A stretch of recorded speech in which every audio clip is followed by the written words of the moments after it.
Bom dia, né? Começando nossa aulinha aí. Bom dia para todos. Uma ótima quinta-feira para todos aí, né? Vamos dar sequência aqui ao nosso assunto, né? Hoje a gente tem uma aulinha de história para a gente complementar, né, o assunto que a gente viu, o assunto sobre a Primeira Guerra Mundial, né? A gente viu esse assunto, que dia foi? A gente viu esse assunto ontem, foi isso? Né? Então hoje a gente complementa aí esse assunto, né? Fazendo a atividade, né? Pedir para vocês fazerem a atividade para a gente corrigir hoje, né? Eu vou corrigir e comentar um pouquinho, até porque é uma forma da gente fixar o assunto, né? E tirar possíveis dúvidas, né? Então qualquer dúvida que tenha surgido no assunto, vocês podem falar no particular ao momento que vocês preferirem, certo? Então hoje eu vim aqui corrigir essa atividade, comentar um pouquinho sobre o assunto para a gente poder fixar esse assunto, certo? Se der tempo, se não ficar muito extenso, se der tempo a gente inicia aí o assunto sobre Revolução Russa, que é o nosso próximo assunto, né? Que tem relação com esse contexto também da Primeira Guerra Mundial, certo? Mas vamos lá, né? Abram aí na página 49, né? Tem aí as questões aí, sistematizar, né? Eu pedi para vocês fazerem essas questões, né? Até a questão 7. Então a gente vai falar um pouquinho aqui sobre o assunto. É uma forma da gente revisar também o assunto e da gente fixar os pontos que ficaram em dúvida, certo? Eu peço a vocês que depois da correção, depois que vocês corrigirem aí, provavelmente no caderno, porque não dá para fazer no livro, não tem espaço, que vocês enviem, né, para mim a foto, né, com essa atividade, beleza? Vamos lá, né? Vamos aqui. Primeiro, aponte 2 ou mais avanços desenvolvidos durante a Bela Época, né? Se vocês voltarem o videozinho aí, vocês vão ver que eu falei lá no início da aula de ontem, eu falei sobre a Bela Época, né? A Europa passava por uma Bela Época, né? Belle Époque, né? Traduzindo aí Bela Época para português, aquele período ali que vai de 1870 a 1914, né, finalzinho do século XIX, início do século XX, que é o período de grande desenvolvimento na Europa, de grande desenvolvimento tecnológico principalmente, né? Você vai ter aí grandes invenções nesse período e ele pede aí para que você aponte 2 ou mais avanços, né? Então a gente pode citar aí a invenção do avião, né, a invenção do automóvel, a anestesia, que para a questão da saúde foi muito importante, né? Até então, naquele momento, você não tinha a questão da anestesia, que foi uma coisa foi uma revolução para a medicina naquele momento, principalmente lá na frente para a medicina de guerra, né? A gente vai ver que a guerra, essa Primeira Guerra Mundial, ela teve muitos feridos, né? Foram estimados aí mais de 30 milhões de feridos ao final da guerra, né? Fora aí a estimativa de mais de 10 milhões de mortos. Então, você ter a questão da invenção da anestesia, isso foi muito importante para a saúde naquele momento, né? O telefone também. Então você tem aí grandes invenções que surgiram naquele período, final do século XIX, final do século XIX, início do século XX, né? Que transformaram a Europa, por isso que a gente vai falar de uma bela época, né? Essa bela época que foi tomada aí pela questão da guerra, né? Além disso, essas tecnologias também foram importantes de certa forma para a guerra, né? Várias armas foram criadas nesse momento, armas de destruição em massa. Isso não é legal, não é bom, mas foram invenções daquela época, né? A metralhadora, as armas que davam vários tiros por segundo, isso foi muito importante em desenvolvimento bélico, né? A invenção do avião, que vai ser muito utilizado não na Primeira Guerra, mas na Segunda Guerra Mundial. O avião vai ser muito utilizado. O submarino foi muito utilizado na Primeira Guerra Mundial, também é uma invenção do período, né? O submarino foi muito utilizado principalmente pela Alemanha, que inclusive vai atacar o Brasil, né? O Brasil sofre um ataque submarino, por isso que adentra a guerra, inclusive tem uma questão sobre isso aqui. Então é um momento de grandes invenções, né? De invenções de armas biológicas também. Infelizmente, armas foram utilizadas, armas químicas foram utilizadas na guerra, também é uma questão que a gente vai ver daqui a pouquinho. Então você teve aí inúmeras invenções, né, tanto no âmbito armamentístico, né? Lembrem que a gente teve a paz armada, esse período aí, esse período de grande desenvolvimento também é um período onde os países estão se armando, que a gente vai chamar de paz armada, né? E nesse período você tem grandes invenções de grande tecnologia para armas, né? Grandes tecnologias bélicas. Então isso também vai ser muito importante para a gente salientar aqui, ok? Outra coisa importante aí, vamos lá, né? Então vocês podem colocar aí invenção do avião, da anestesia, do telefone, do automóvel, entre outras invenções que eu citei aí, beleza? Segundo, né? O segundo ele pergunta aqui, uma das tensões que antecederam a Primeira Guerra Mundial foi a disputa colonialista entre as nações europeias na África e na Ásia. Quais eram os objetivos dessa disputa? Né? Ou seja, você teve aí, voltando um pouquinho, a gente falou aí sobre o colonialismo, né? Aquela divisão dos territórios, inclusive tem se vocês perceberem o slide lá, tipo, sempre que vocês colocam aparece essa imagem no Google, né? Dos países europeus dividindo ali como se fosse uma pizza a África, a Ásia, né? Então você tem essa disputa nesses territórios, né? Então ele pergunta aqui quais eram os objetivos dessa disputa. Primeiro que a Europa a partir de 1850 ela está vivendo a segunda revolução industrial. Lembrem que a gente falou no passado, no 8º ano, da primeira revolução industrial que acontece na Inglaterra, né?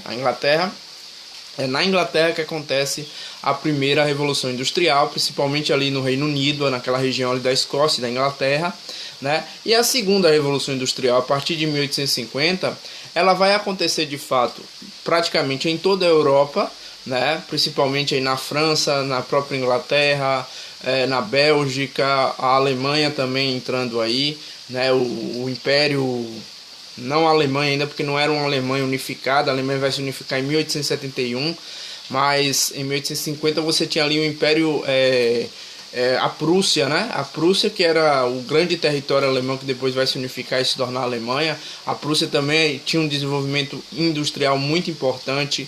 Norte da Itália ali, né? Também era muito desenvolvido, ainda não era uma Itália unificada também, então o norte ali era muito importante, era muito industrializado. Então a segunda revolução industrial, a segunda etapa da revolução industrial, ela acontece praticamente em toda a Europa, né? E logicamente que você precisa escoar a população crescia bastante na Europa, né?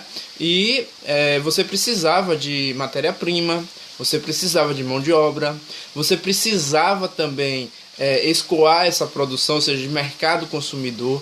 E a Europa vê na Ásia e na África principalmente essa oportunidade de buscar matéria-prima. A África naturalmente, né, é muito rica, né? A África tem grandes recursos minerais, né? Um continente riquíssimo, vastíssimo e muito desenvolvido em termos de potencial mineral, entre outras coisas. Então, buscar matérias-primas na África foi uma opção para os europeus. Então, o grande objetivo da Europa, o grande objetivo dos europeus naquele momento, né, de ir para a África e de colonizar, o neocolonialismo, né? Neo é novo colonialismo. Por que a gente está falando de um novo colonialismo? Porque já havia acontecido a colonização moderna, né? Lá de Portugal, Inglaterra, Espanha, inclusive aqui no Brasil. O Brasil era colônia de Portugal. Esse é o primeiro colonialismo, essa é a colônia moderna que a gente fala, né? E depois vem o neocolonialismo, o novo colonialismo, que é no século XIX, que vai ser basicamente na África, na Ásia, na América Central também com os Estados Unidos, né? Mas a gente destaca mais essa questão da África principalmente, porque os conflitos de certa forma são gerados pela disputa ali de territórios africanos. Então por isso que a gente destaca mais a questão da África do que propriamente outros territórios, né? Então a gente tem aí essa galera indo para lá. Qual é a justificativa deles de irem para lá? Lógico que os europeus não dizem. Os europeus não contam a verdade. Eles não vão dizer que vão para lá buscar matéria-prima ou buscar mão de obra barata. Eles vão dizer que vão para lá levar a civilização.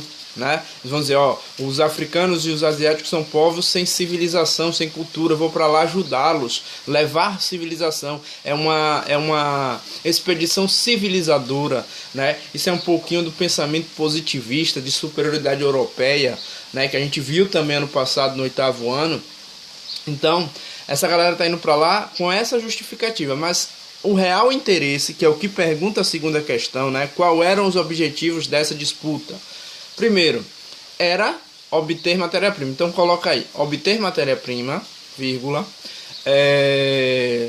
mão de obra barata, matéria-prima, mão de obra barata e ter mercado consumidor. Essas talvez sejam os 3 principais objetivos do neocolonialismo, né? Então coloca aí, né?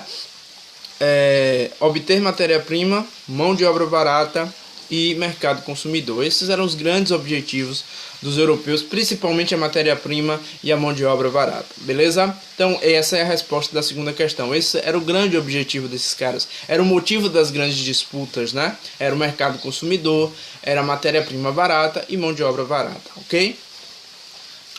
O terceiro, ele pergunta aí, um fato importante ocorrido em 1914 na cidade de Sarajevo, na Bósnia, está relacionado à eclosão da Primeira Guerra Mundial. Explique esse fato e quais foram suas consequências imediatas para o início da guerra. Simplesmente a gente falou aí no vídeo, se vocês tiverem alguma dúvida, vocês voltam lá. A gente falou um pouquinho sobre a questão do estopim da guerra, né? Na verdade, esse não é o grande motivo da guerra, né? Não é esse acontecimento que é o grande motivo. Ele só acelera o início da guerra. Ele só é o estopim para começar a guerra. Mas a guerra iria acontecer de qualquer forma, porque o grande motivo da Primeira Guerra Mundial, coloquem isso na cabeça de vocês, o grande motivo da Primeira Guerra Mundial é a disputa lá do colonialismo, certo? É essa disputa que é o grande motivo da Primeira Guerra Mundial. Esse acontecimento que ele está falando aqui em Sarajevo, na Bósnia, é somente o estopim para começar, para se iniciar a guerra. A partir desse acontecimento, você inicia a guerra. A gente vai ver, por exemplo, na Segunda Guerra Mundial, que o estopim para o início da Segunda Guerra Mundial é a invasão da Alemanha à Polônia, a invasão de Hitler à Polônia. A gente vai ver a Segunda Guerra Mundial lá mais pra frente, certo? Então sempre tem um estopim, um acontecimento que inicia a guerra. Não significa que ele seja o principal motivo, mas ele é o motivo que dá o start, né? Que inicia a guerra. Então esse start, ou esse estopim para a Primeira Guerra Mundial é o assassinato do príncipe herdeiro, né? Do Império Austro-Húngaro. O príncipe herdeiro Francisco Ferdinando é assassinado em Sarajevo, na Bósnia, por um sérvio, por um militante sérvio, né, da Sérvia. A Sérvia, de certa forma, que passou a ser Iugoslávia depois, a Sérvia ela apoiava a Tríplice Entente. Lembrem que os blocos já tinham sido formados na chamada Paz Armada. Os países já se articulavam, mesmo antes da guerra, já criavam seus grupinhos. Lembra que a gente falou disso na nossa aulinha de ontem? Eles já criavam seus grupinhos, né, para, de certa forma, uma possível guerra que já estava para acontecer.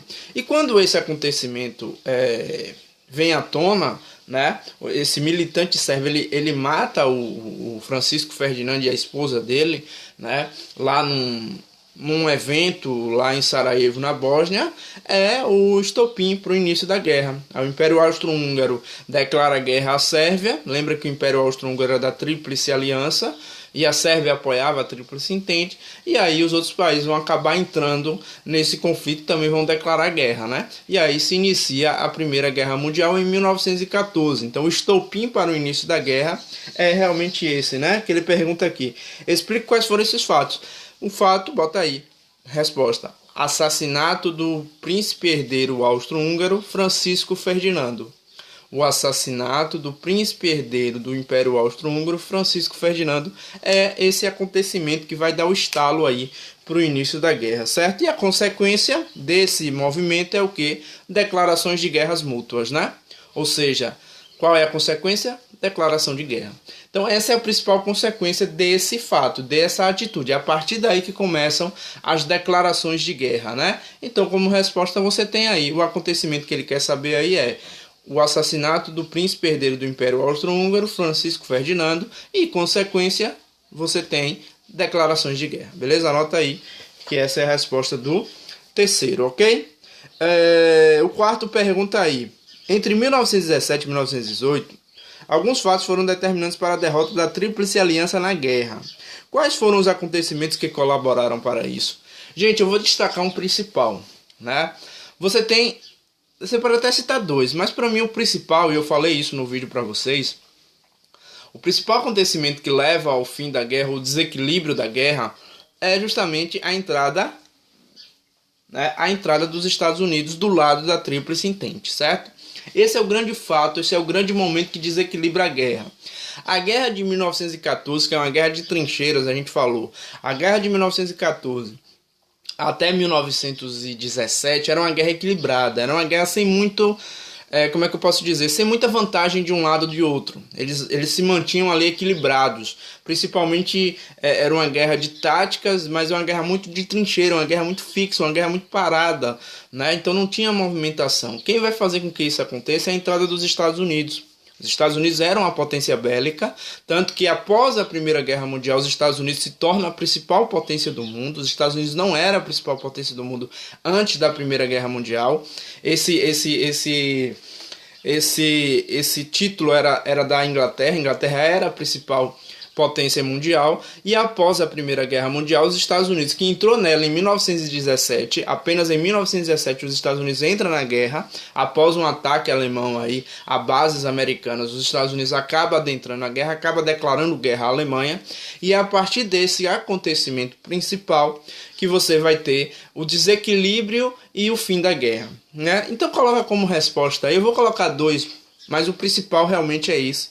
Mas talvez também a saída da Itália, né? A Itália sai da Tríplice Entente, de certa forma, é até considerada traidora, né? Então você bota esses dois acontecimentos. Ah, professor, a saída da Rússia também fez com que a Tríplice Aliança se enfraquecesse? Não, porque a Rússia não era da Tríplice Aliança, a Rússia era da Tríplice Entente. A Rússia sai para fazer a sua revolução. A Revolução Russa acontece em 1917. A gente vai ver no próximo assunto, que é a Revolução Russa, né? A Rússia está passando por momentos dificílimos lá no seu país. Camponeses passando fome, exploração de uns, privilégios de outros.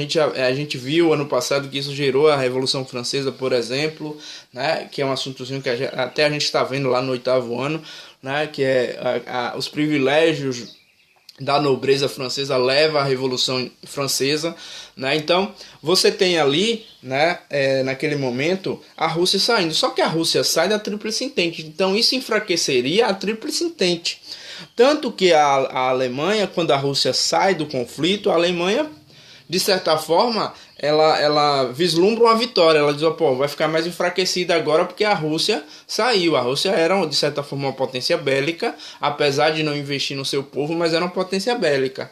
Só que com a Rússia sai, quem entra os Estados Unidos. E isso aí desequilibra completamente o conflito. Então pode colocar aí como principais acontecimentos, né, a saída da Itália da Tríplice Aliança e a entrada dos Estados Unidos na Tríplice Entente. Esse é o principal, gente. A entrada dos Estados Unidos na guerra, do lado da Tríplice Entente, desequilibra a guerra e faz com que a Tríplice Entente vença a guerra, né? Vença, entre aspas. Eu não acho que exista vencedor em guerra, né? Tanto que os países, mesmo aqueles países que são considerados vitoriosos, entram em crise total, principalmente a Inglaterra, né? A Inglaterra, a França entram em decadência ali, em decadência econômica, né? Depois vai se reabilitar com a ajuda dos Estados Unidos, que se torna a principal potência do mundo, mas naquele momento ela entra em decadência devido à guerra. Então, guerra, não sei se tem vitorioso em guerra, né? Pelo contrário, eu acho que só tem perdedores em guerra. Beleza? Mas essa é a resposta. A saída da Itália da Tríplice Aliança e a entrada dos Estados Unidos na Tríplice Entente, principalmente esse segundo fator aí. Beleza? Vamos aqui. Quinto, explique o motivo que levou o Brasil a entrar na Primeira Guerra Mundial e comente a importância dessa participação. O Brasil ele não teve uma participação tão importante assim para a questão da guerra. Talvez ali em um conflito ali em Monte Castelo, né, que inclusive é uma música de Legião Urbana, a música de Monte Castelo, que é lá um conflito que houve ali no sul ou no norte, não me lembro bem, da Itália, né, onde as tropas brasileiras foram de certa forma importantes, né? Não houve uma grande importância a nível de guerra, mas de certa forma para a gente teve uma certa importância, né? Foi no período aí de 1916 e 1917. O Brasil entra muito pela pressão dos Estados Unidos também. Os Estados Unidos tinham uma grande influência aqui na América, tanto que os Estados Unidos faziam o colonialismo na América Central, principalmente. Os Estados Unidos bancou muitas ditaduras aqui na América justamente para manter o seu colonialismo, né? Então, muitas das ditaduras que aconteceram aqui na América, inclusive toda a América passou por ditaduras, né? O Brasil, inclusive, em 1964, também articulada pelos Estados Unidos, nesse processo de imperialismo americano, né? Então, os Estados Unidos, de certa forma, ele também pressiona o Brasil a entrar na guerra, né? Assim como vai pressionar o Brasil lá na frente a apoiá-lo na Guerra Fria, né? Lá com Getúlio Vargas, e a gente vai ver isso mais à frente. Né? Mas os Estados Unidos, ele de certa forma pressiona o Brasil a entrar, além de que existe aí o acontecimento de submarinos alemães que atacam, né? Atacam o Brasil de certa forma, atacam navios brasileiros, né? Esse é o grande motivo da entrada. Então ele pergunta aqui, ó, o motivo é esse, né? Então coloca aí, resposta, o motivo é ataques de submarinos alemães ao Brasil. Ataques de submarinos alemães ao Brasil. Esse é o motivo da entrada do Brasil, além, logicamente, da pressão americana para que o Brasil entrasse do lado da Tríplice Entente, né? Qual a outra pergunta? A importância da participação. A importância não foi tão grande, né? Assim, né? Bota assim, a importância não foi tão grande. Porém, o Brasil participou de alguns conflitos, principalmente na Itália. Então, coloca aí.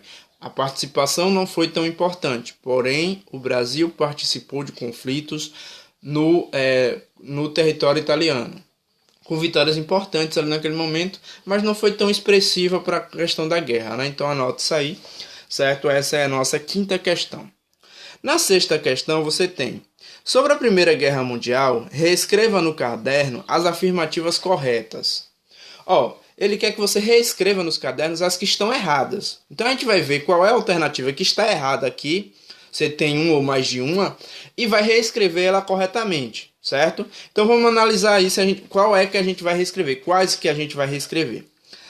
A letra A está dizendo o seguinte: a Tríplice Entente foi formada por França, Inglaterra e Rússia, né? Sim. A Tríplice Aliança por Alemanha, Itália e Império Austro-Húngaro, certo? Essas são as três principais potências de cada lado, daí o nome Tríplice. Então, a letra A está correta, não reescreve. Letra B. O Brasil entrou na Primeira Guerra Mundial em apoio à Tríplice Aliança. Essa a gente vai reescrever. O Brasil não apoiou a Tríplice Aliança, o Brasil apoiou a Tríplice Entente, que é o lado ali dos Estados Unidos, o lado da França, o lado da Inglaterra. O Brasil não apoiou a Tríplice Aliança. A Tríplice Aliança é Alemanha, Itália e Império Austro-Húngaro. O Brasil entra do lado da Tríplice Entente. Então corrige aí. Coloca aí, só muda a Tríplice Aliança para a Tríplice Entente. Certo? E letra C diz assim: o Tratado de Versalhes responsabilizou a Alemanha e seus principais aliados pelo desencadear da Primeira Guerra Mundial. Isso aí está corretíssimo. A Alemanha é a principal prejudicada no Tratado de Versalhes, vai ser proibida de ter um exército, suas colônias vão ser divididas. Então, é a Alemanha realmente que sai prejudicada. A letra C está correta. Só reescreve a letra B, alternando Tríplice Aliança para Tríplice Entente. Beleza? Questão 7. Quais foram as armas químicas utilizadas na Primeira Guerra Mundial? As armas químicas, a gente teve alguns gases aqui. Eu anotei aqui porque eu vou pescar aqui, certo? Porque alguns gases aqui tem uns nomes meio complicados, certo? Você tem gás lacrimogênio, que inclusive é utilizada como força policial hoje em dia. A polícia usa muito para dispersar reivindicações, né? Gás de cloro, que matou muita gente, inclusive.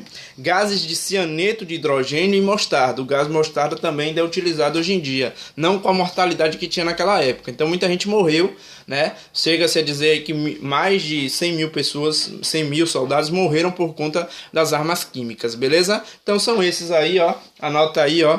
Gás lacrimogênio, gás de cloro, gás de cianeto de hidrogênio e gás mostarda. Esses são os gases utilizados na Primeira Guerra Mundial. Mundial. Daqui a pouco eu volto com um videozinho só pra gente iniciar o assunto Revolução Russa, beleza?